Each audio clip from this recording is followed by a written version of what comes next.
好，而家介紹翻用一支最基本、最低 model 嘅海康高清同軸嘅 cam。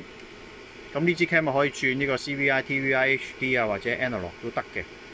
咁咪就用一個 BNC 頭形式、BNC coaxial cable 嘅形式入翻去呢個 XVR 錄影機度。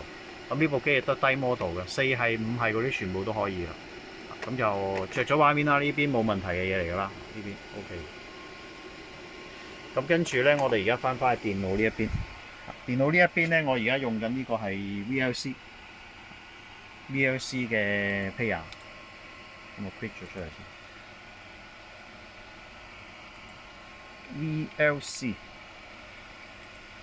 VLC player，跟住就打翻條 link VLC 嗰個串流嘅動作嘅 link。咁之前條 link 可以喺嗰個錄影機嗰個網頁都可以揾得到。我咪而家串流，跟住撳 play，咁就攞翻個串流，攞翻佢嗰個錄影機嘅串流，因為嗰支 cam 係高清同軸 cam，咁就唔係 IP cam 嚟嘅，咁啊入咗去錄影機，而錄影機咧就 support 翻呢個串流動作，就可以攞到一個串流嘅畫面啦。